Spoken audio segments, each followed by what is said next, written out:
Good morning, students. Today we'll be starting with lesson number 20. उससे पहले we'll do a quick recap of what we have done in the last class. तो last video lecture में lesson number 19 में हमने behaviour of dielectrics in an external electrical field broadly देखा था।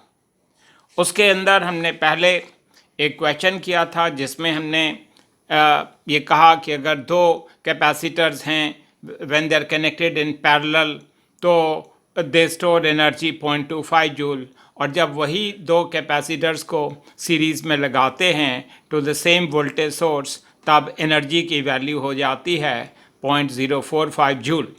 तो इन दोनों केसेस में हमने energy equal to 1/2 CV² formula लगाया है।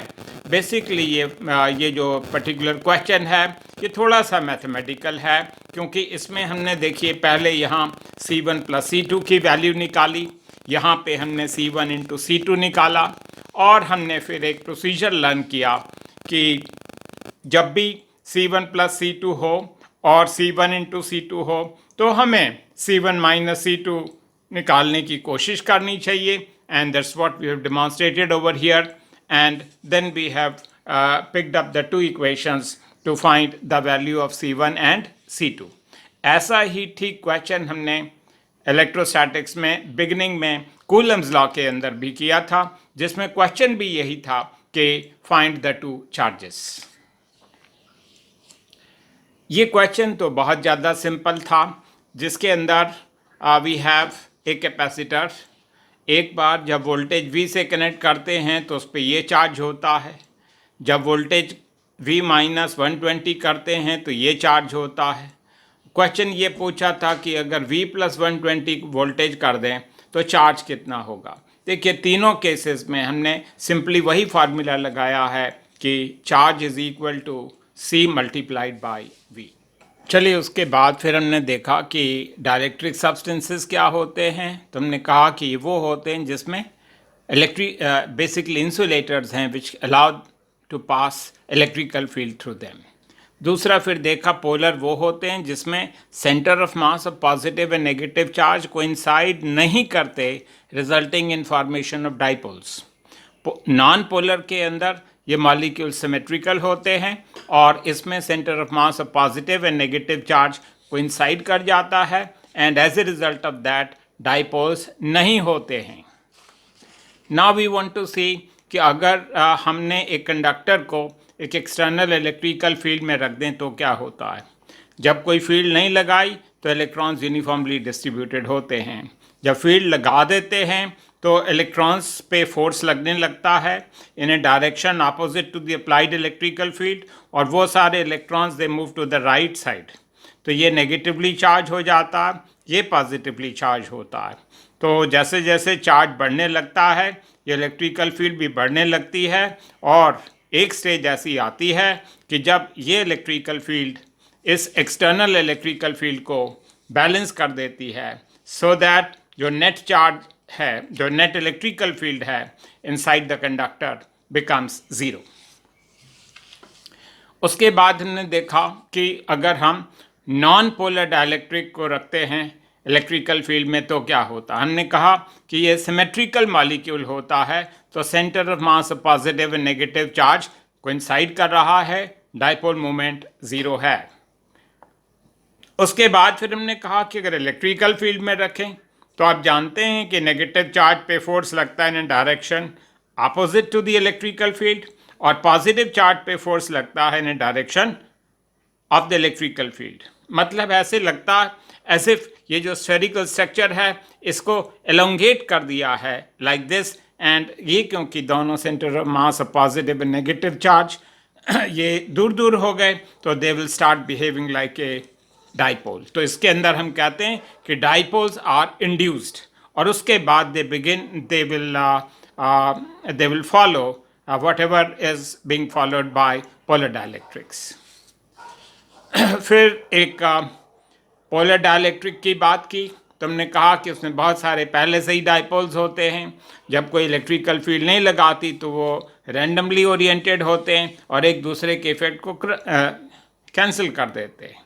लेकिन जब एक्सटर्नल इलेक्ट्रिकल फील्ड लगाते हैं तो ये जो डाइपोल्स हैं ये अलाइन होने लगते हैं in the direction of the external electrical field. तो इसको हमने कहा, इस प्रोसेस को वी कॉल एज पोलराइजेशन। फिर हमने कहा कि in the interior of the dielectric slab we can show कि जो नेट चार्ज है वो ज़ीरो है। However there will be uncancelled negative charge ऊपर वाले सरफेस पे, अनकैंसल्ड पॉजिटिव चार्ज लोअर वाले सरफेस पे। इसकी वजह से एक इंड्यूस्ड इलेक्ट्रिकल फील्ड होती है called E dash. So you ask कि डाइलेक्ट्रिक के रखने के बाद क्या हुआ, जो नेट इलेक्ट्रिकल फील्ड है डाइलेक्ट्रिक में वो हो जाती है अप्लाइड इलेक्ट्रिकल फील्ड माइनस जो इंड्यूस्ड है E dash due to polarisation. Therefore we say कि electrical field. Now that we have revised, let us now begin with lesson number 20।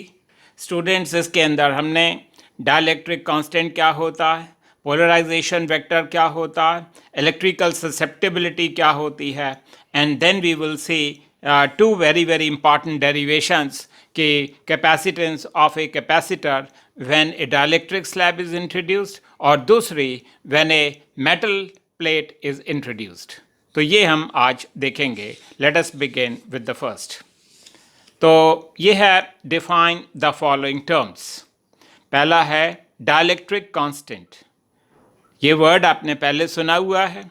Dielectric constant को रिलेटिव परमिटिविटी भी कहते हैं और dielectric constant का formula होता E air divided by E suffix D. ये क्या है? ये है इलेक्ट्रिकल फील्ड इन एयर और ये है electrical field when dielectric slab is placed in the above electrical field. तो K जो है, अगर लैंग्वेज में याद करना हो तो K क्या है? देखिए, ये एक रेशियो है किस चीज़ की? Electrical field in the air to the electrical field in the dielectric. K की वैल्यू हमेशा 1 या 1 से ज़्यादा होती है। It can never be less than 1। So what it simply means is कि आप देखिए, अगर ई सफिक्स डी को ऊपर ले जाऊं तो electrical field inside the dielectric will be E air divided by के।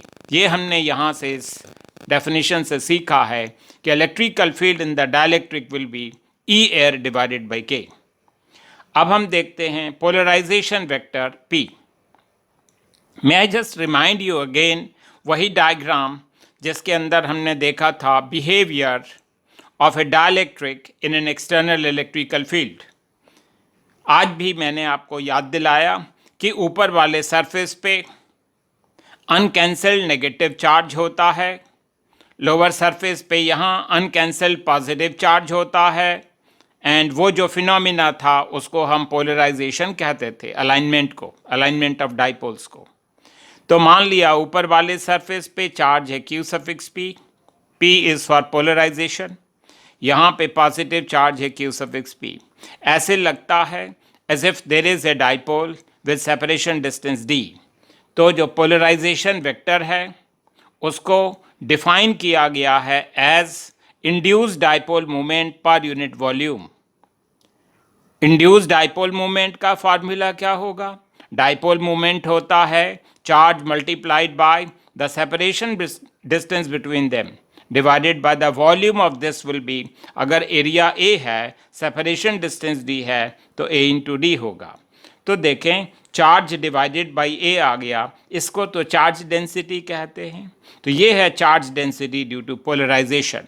अभी हम एक बहुत इंपॉर्टेंट डेरिवेशन करने जा रहे हैं जिसमें हम इस फैक्ट को इस्तेमाल करेंगे कि पोलराइजेशन वेक्टर जो होता है that is equal to surface charge density due to polarization. तो as a in terms of language if you want, तो यहाँ से देख के भी आप कह सकते हो it is the induced dipole moment per unit volume. Now let us go to the third word that we call as electrical susceptibility. ये वो फैक्टर है विच रिप्रेजेंट्स कितनी आसानी से आप एक डाइलेक्ट्रिक स्लैब को पोलराइज कर सकते हो। there is a relationship between polarization vector P and electrical susceptibility. And the formula is this. Permittivity of free space है ये है net electrical field in the dielectric, और ये इलेक्ट्रिकल ससेप्टिबिलिटी है. ये फॉर्मूला बहुत ज़्यादा इंपॉर्टेंट है स्टूडेंट्स. एक बार एग्जाम में 1 मार्क के लिए दिस क्वेश्चन वाज आस्क्ड कि state the relation between the polarisation vector and electrical susceptibility. Now we start with the next question कि शो दैट जो डायलैक्ट्रिक कांस्टेंट है K is equal to 1 plus electrical susceptibility. ये पूरा mathematical है जैसे आप देख रहे हैं, और इसमें बहुत सारे फार्मूलेज लग रहे हैं. I will go little slow. हर एक जगह I will tell you the formula that we have used. तो वी स्टार्ट विद दिस. तो ई एयर लिखा माइनस. ये ई डैश क्या है? ई डैश है the induced electrical field due to polarisation. अभी आपने देखा था ऊपर वाला सरफेस वॉज नेगेटिवली चार्ज, नीचे वाला पॉजिटिव. तो बिटवीन टू चार्ज प्लेट्स आपको याद होगा ये फार्मूला होता है sigma upon epsilon nought. Remember जब हमने 2 इनफाइनाइट प्लेन शीट्स का फार्मूला डिराइव किया था, तो between the 2 infinite plane sheets the formula was sigma upon epsilon nought. उसके बाद हम कहते हैं कि ये जो सिग्मा सफिक्स पी है that is equal to the polarisation vector P. तो इसकी जगह पी लगा दिया.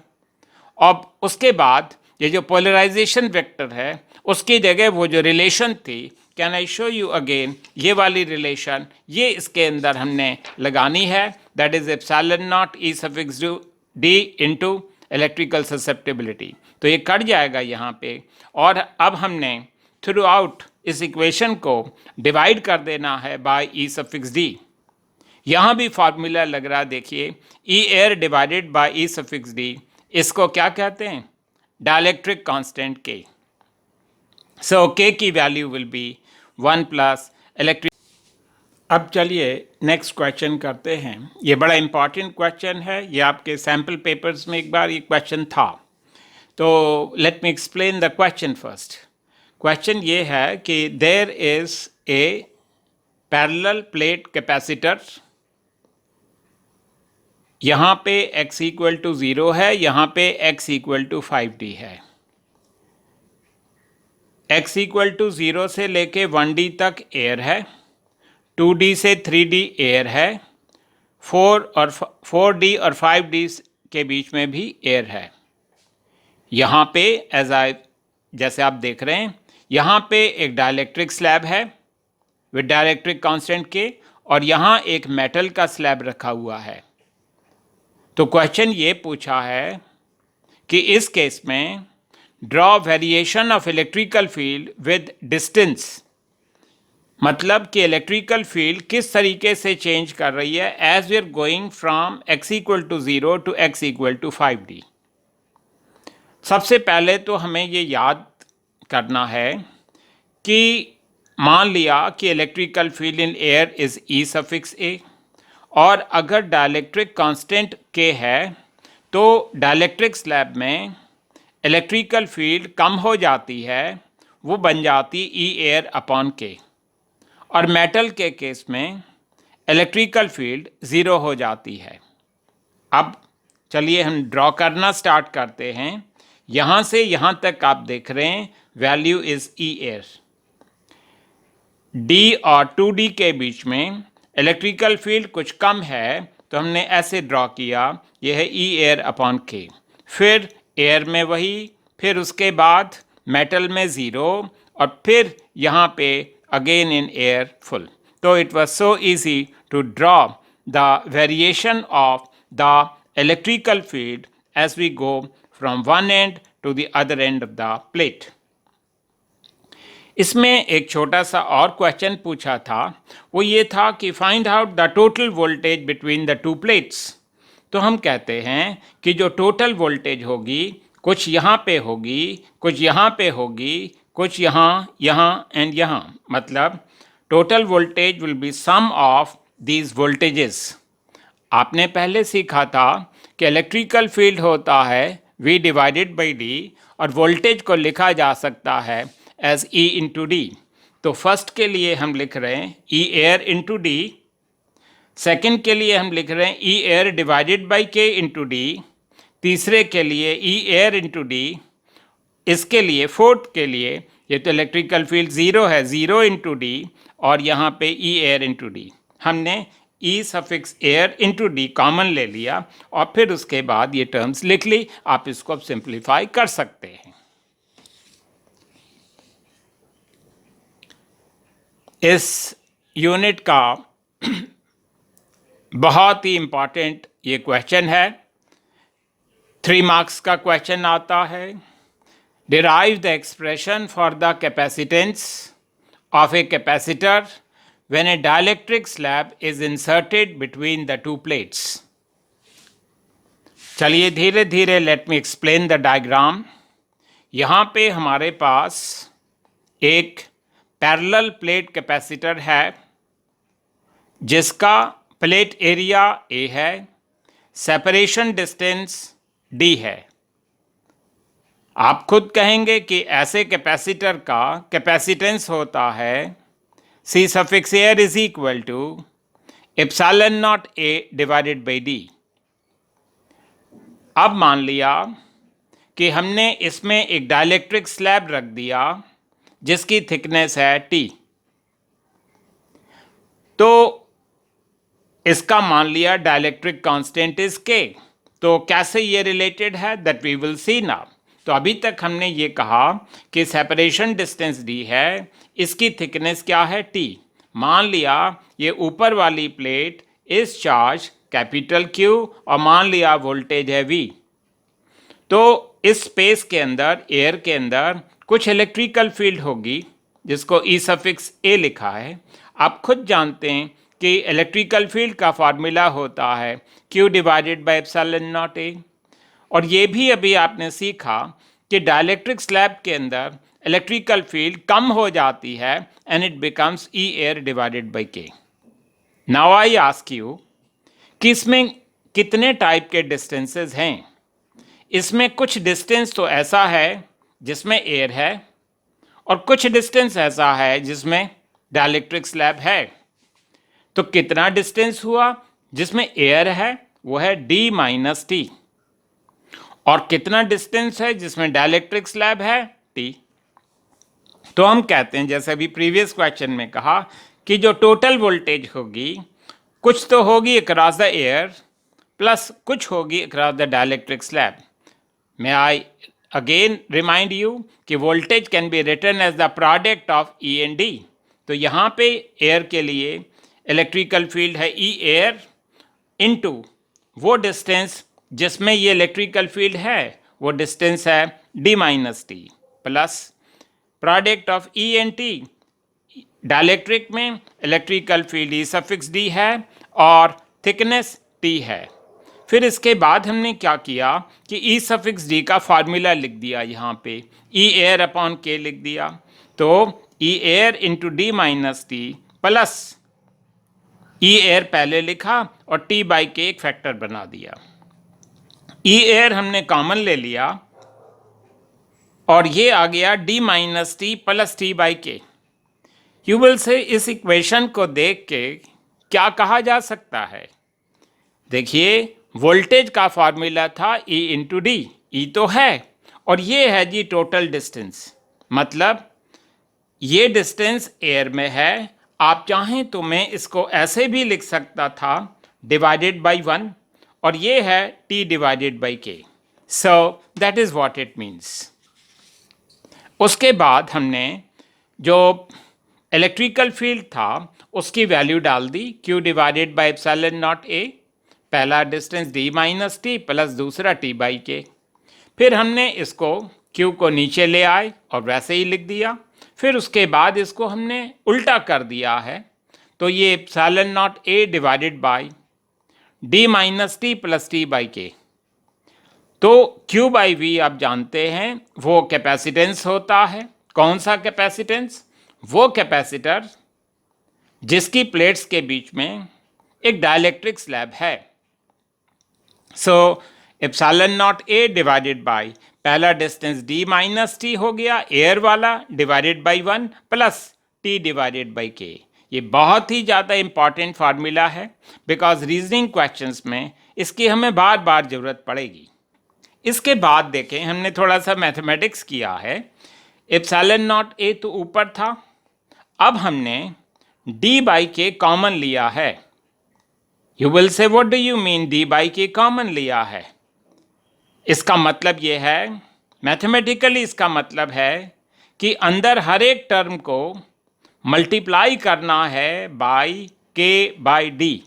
आई एम रिपीटिंग अगेन, अगर हम d बाई के कॉमन लेना चाहते हैं तो हमें हर एक टर्म को मल्टीप्लाई करना पड़ेगा by k divided by d। तो k बाई डी से मल्टीप्लाई किया, इसको भी k बाई डी से किया, इसको भी k बाई डी से किया। फिर उसके बाद आप देखें ये k ऊपर चला गया, epsilon naught A divided by D एक टर्म आ गई, और फिर उसके बाद हमने सबसे पहले क्या लिखा? t by D. यहाँ भी k है, यहाँ भी k है, k कॉमन ले लिया और ये हो गया 1 minus T by D.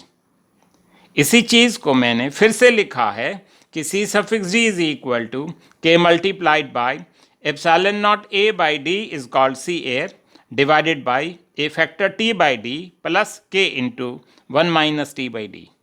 You may ask कि अगर डाइलेक्ट्रिक स्लैब की थिकनेस इतनी हो जाए कि it occupies the entire space, मतलब t is equal to d, तो आप देखें यहाँ क्या होगा?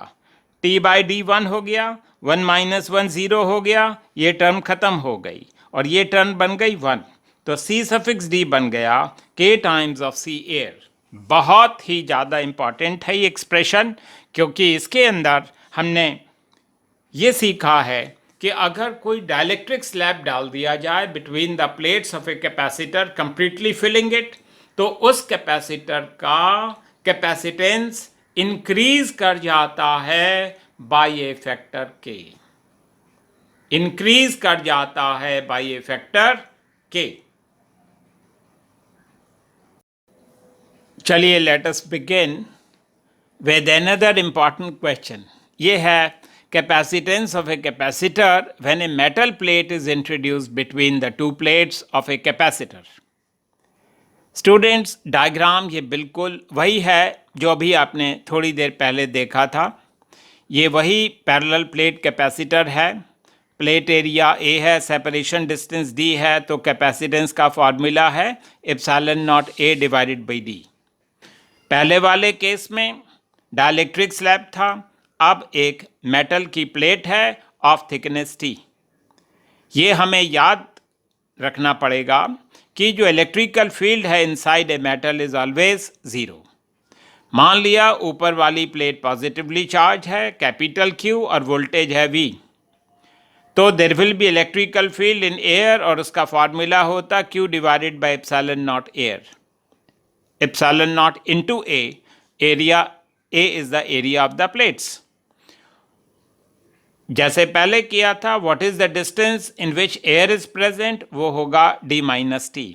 प्रोसीजर बिल्कुल वही है, सिंपली ये याद रखने की चीज़ है कि v is equal to E into D होता है। तो जो टोटल वोल्टेज होगी अक्रॉस द टू प्लेट्स वो होगी कुछ voltage across the air plus कुछ वोल्टेज होगी across the metal plate. Voltage को कैसे लिखते हैं? E into D. कौन सा E? E air. कौन सा distance? d minus T plus in the case of metal it is EM into T, तो EM की वैल्यू 0 है, तो ये आ गया E air into D minus T हो गया। तो उसके बाद E एयर की वैल्यू डाल दी which is Q divided by epsilon not A। उसके बाद हमने Q को नीचे ले जाना है जैसे पहले वाले केस में किया था, तो यहाँ फिर से लिखा है और Q की वैल्यू नीचे ले आए, तो ये हो गया d minus T divided by epsilon not A। अब इसको उल्टा कर दिया तो Q बाई V लिख दिया is epsilon not A divided by d minus T. You will say ये प्लस 0 क्यों लिख दिया?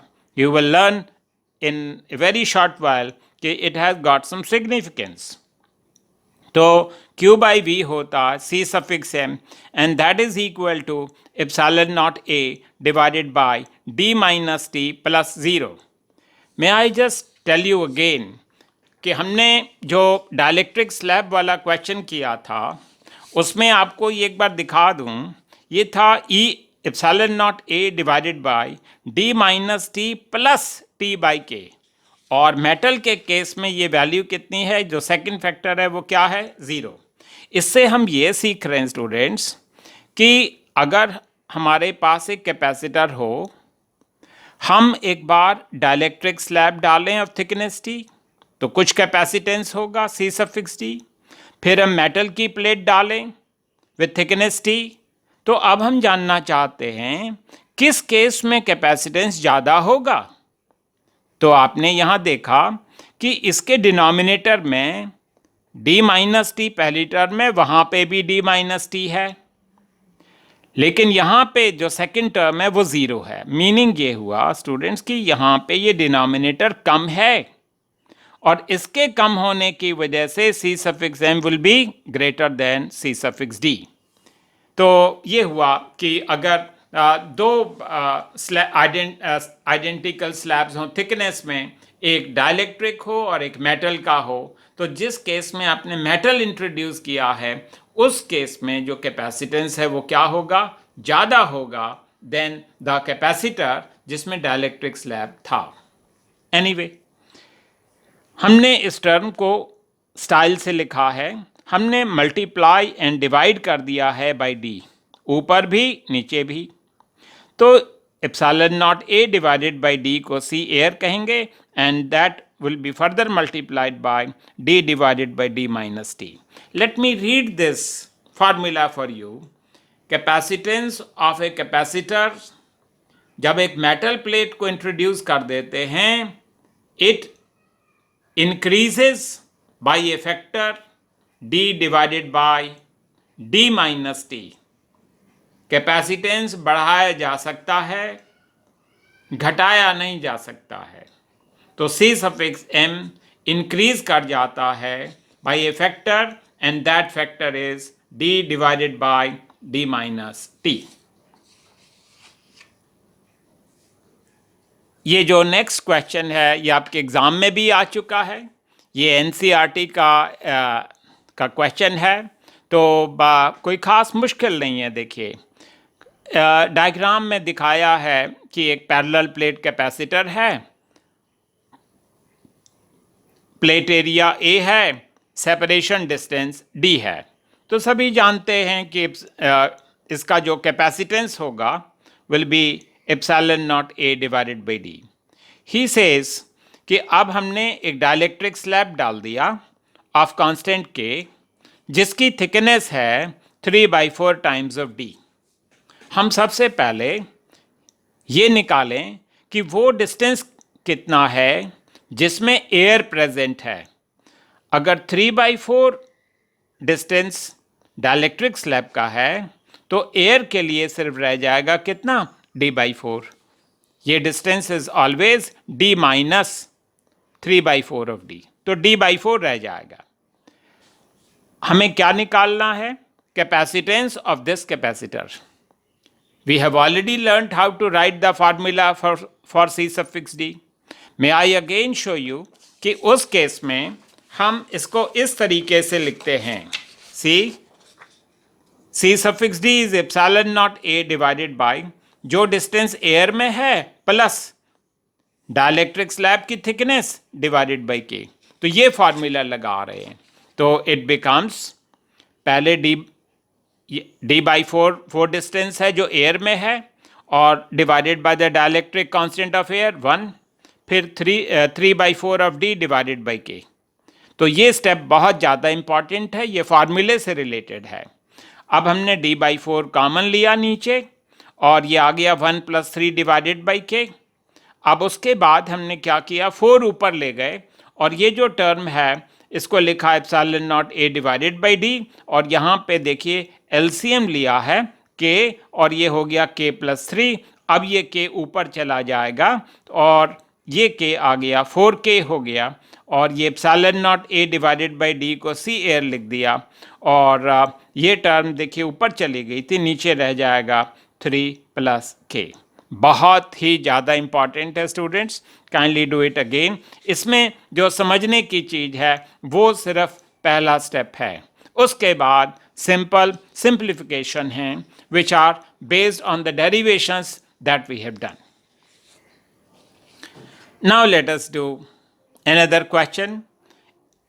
इस क्वेश्चन में ही सेज कि एक प्लेट है जिसका प्लेट एरिया कैपिटल A है, और जो दूसरी प्लेट है ऊपर वाली वो 3 पार्ट्स में है। हर एक पार्ट का एरिया कितना है? B। तो यू विल आस्क कि how is capital A related with B।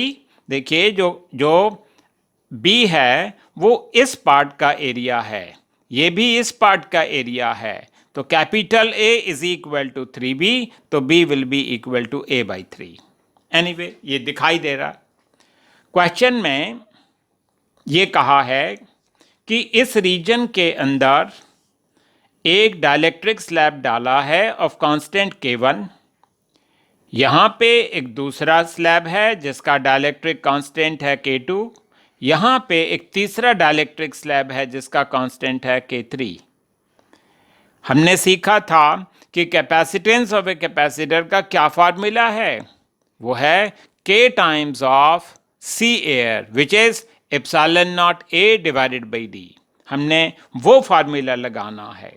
तो इस कैपेसिटर का जो कैपेसिटेंस होगा वो होगा K1 times of epsilon not into the area divided by separation distance D। ठीक इसी तरीके से C2 क्या होगा?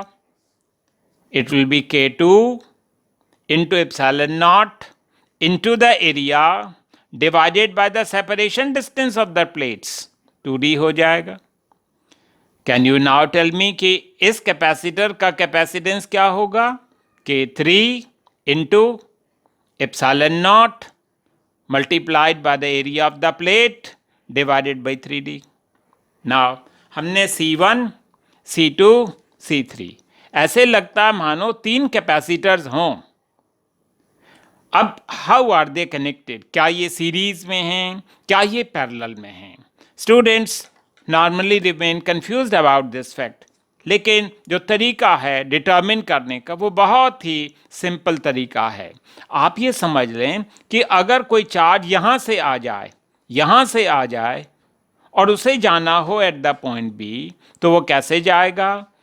The charge which is coming over here, it will divide over here, go through first, go through second, go through third। आपने derivation में देखा था कि जब चार्ज डिवाइड होता है that is a case of parallel combination. तो ये C1, C2, C3 they are all connected in parallel. हमने वहाँ एक सेंटेंस भी सीखा था कि जब कैपेसिटर्स पैरेलल में कनेक्टेड होते हैं तो उनका इक्विवेलेंट कैपेसिटेंस होता है the sum of them they get added. तो हमने C1, C2, C3 की ये वैल्यूज़ यहाँ लिख दी, और इसमें से epsilon not B divided by D common ले लिया, और उसके बाद जहाँ जहाँ B था वहाँ हमने A/3 लिखा। So that's how we have found the values, the equivalent capacitance across A and B।